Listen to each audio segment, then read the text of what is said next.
You are about to meet a family whose unconditional love for their children will likely inspire you to be a more understanding, supportive parent. It did me. The Gross Handlers were known as the family with 4 boys until all that began to change. Watch. John and I were blessed to have 3 boys, and then our 4th was born, and we named this kiddo Chaz. In our community, we were known as the family of 4 boys. In 2008, by the time their youngest turned 2, parents John and Jen Grosshandler saw Chaz's interests emerge in a different direction than the toddler's rough and tumble older brothers. We would be in our local store, and Chaz would say, "Mom, the dolls, I got to have that doll." And I would look and I'd be like, "A doll? Really? Honestly?" Jenny and I would talk about how this was different, and we agreed that we just needed to support the desire and the behavior. Disney, I love Disney. Chaz's favorite color was pink. Chaz liked fashion and gravitated toward books with female role models and played dress-up with girls. Even before Chaz started preschool, John and Jen knew Chaz wanted long hair. Okay, you're the ballerina. When you look into their eyes and they have that look and they have that smile and they have the way that they kind of move their body, that tells you this is the right thing. Even in kindergarten, we didn't understand exactly what was going on, but we felt like we were doing all the right things we knew how to do at that point.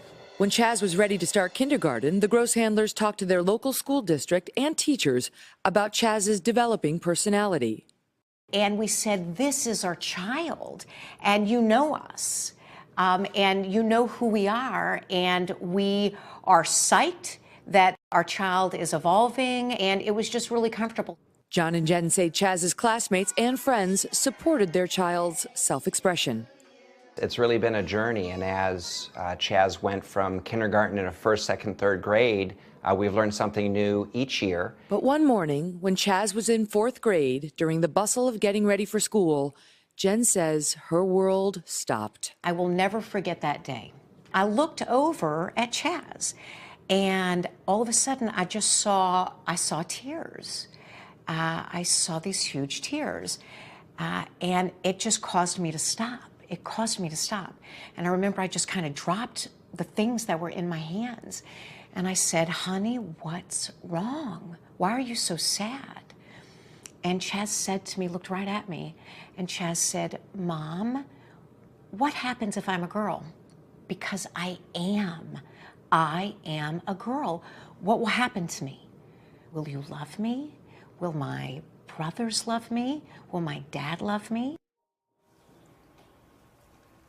Joining me now, 11-year-old Chazzie Grosshandler, along with her parents, Jen and John. Good morning to you all. Good morning. Good morning.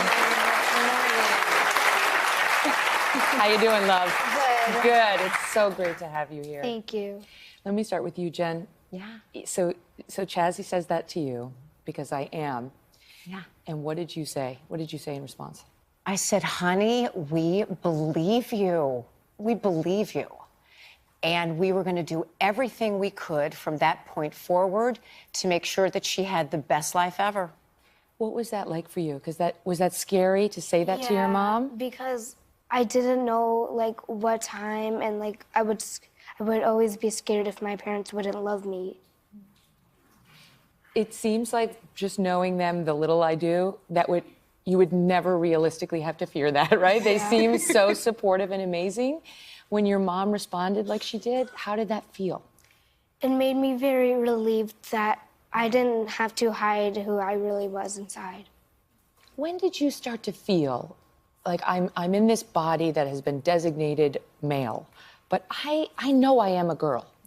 Well, ever since I was like 5, I always came to my best friend's house and I always played dress up. We did like so much girly stuff, and I thought maybe I'm a girl, maybe I'm not a boy. It's amazing that you were that just came to you. Were you aware that that's a possibility? Yeah.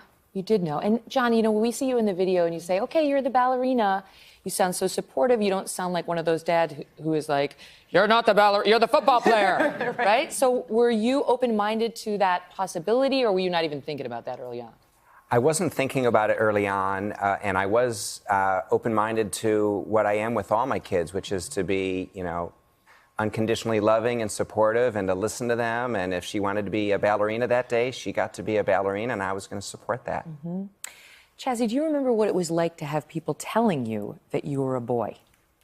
Well, I felt bad and sad because that wasn't me. I was a girl, and everybody, since I transitioned, should know me as a girl and not as a boy. Mm-hmm.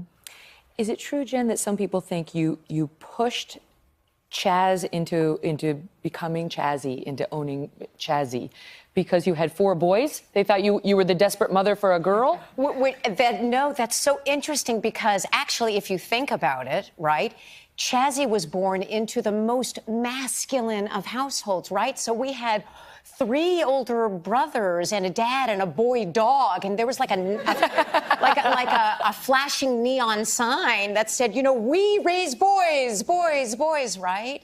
And in spite of that, she went in the opposite direction. So that's actually one of the things we hope to communicate by sharing our story with you and with folks, is that this is real, and it's cool.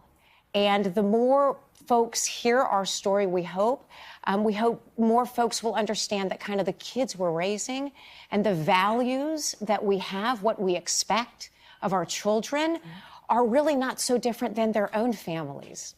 I've heard an expression that is, your only problem is your belief that you have a problem. And if you look at a situation that comes your way that is challenging and don't say that's a problem, but that's an opportunity and that's just a change that we'll work with, it can change your entire outlook on it.